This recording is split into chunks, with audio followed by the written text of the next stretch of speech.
There is something about a car that is unlike any other piece of machinery. The speed, the ability to turn, the style, the freedom make cars loved by millions. Clearly, not having grown up in the horse and buggy era, cars have been around me my entire life. Similar to most of the mundane items that we see every day, I never put much thought into cars besides maybe that some are more expensive than others. As I'm winding down my time as a high school student, I've been reflecting on what I have enjoyed and what I want to carry into my adulthood. I somehow came to the conclusion that every car, no matter how fast or slow, nor expensive or cheap, served as an embodiment of what I was thinking. Cars gave me the first taste of freedom, which is something I want to relish in as I head out into the real world. They gave me the ability to call something my own for the first time and care for it with true purpose.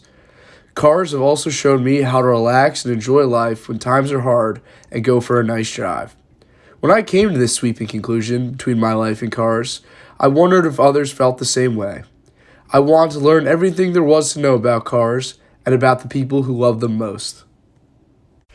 To start my drive in the long road of exploring the world of cars, I wanted to talk with someone who spent more time with them than the average person. I headed down to RPM Garage in downtown Westfield to see the wisdom the mechanics could give me. So I've been working on cars my whole life. It was like all I ever wanted to do. I just think this was the greatest thing in the whole world, and still like it. Still love it after 40 years. But it's rewarding. I mean, sometimes you get a job and it's just goes your way, and you're like, yes. And then other times, not so much. But I've always liked doing this. I think it's a good job and a good career. That's it. Thank you. After my meeting with Sean the mechanic, I wanted to put myself in his shoes and really get underneath the hood. I began researching what the actual parts of the car are and what one might see if they pop the hood. After much research, I was ready to pop the hood myself and put my car knowledge to the test. What's going on here? We're underneath the hood of my car, and we're going to be taking a look at what we got here. The first part is the engine. The engine is this large black piece right under here. It's a little difficult to see. The second piece over here is the transmission. The third piece right around here is the radiator. The fourth piece over here is the AC compressor / alternator / power steering pump and water pump. The fifth piece is right in here over around there, and that is the brake stuff. It's pretty much the part that allows the car to brake that connects to the engine and the driver's seat. Right over around here, sorry about that, is the battery. That's pretty much what helps turn the engine on. And then right here is, of course, the windshield washer fluid. It's cool to look under a piece of a car because this is what really allows the car to fully operate, and without all these pieces working together in one, the car would not go. I knew now that my base of car knowledge was beginning to grow. One thing I did not fully explore in this project was the inner workings of the car engine, but this was mainly because I knew I wouldn't be able to see the details up close and in person. Although I was proud of what I learned about under the hood, I still felt there was something missing in my car experience. I began to do extensive research on the history of the car and some of the great stories in car history. My reason for doing so is because I felt that if I learned more about cars, then I would greatly appreciate what it truly means to drive one. I learned that the first patent car was created by Carl Benz in 1886. The car industry later exploded with the mass utilization of the assembly line with Henry Ford and Ford Motors in the early 1900s. I never knew that the DeLorean that is featured in the movie Back to the Future was actually a failure in the eyes of many when it was created by its larger-than-life founder, John DeLorean. Sorry to bother you with the history, but it was an important turn in the road of my experience with cars.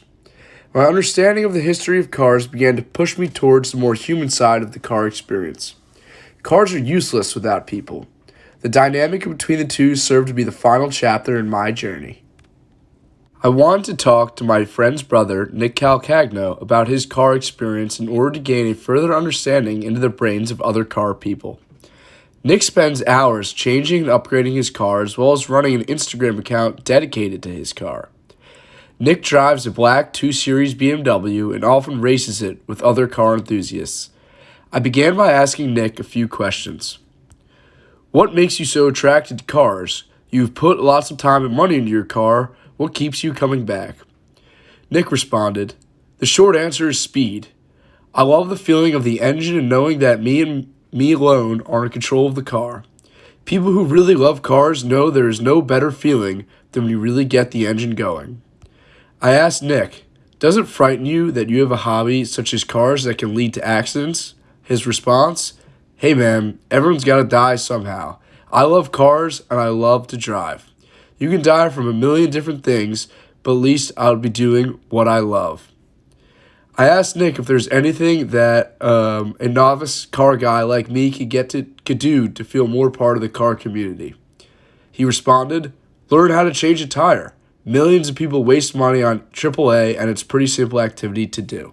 I took Nick's advice and learned how to change a tire.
After changing the tire and learning all that I have, I feel more connected to cars than I ever have before.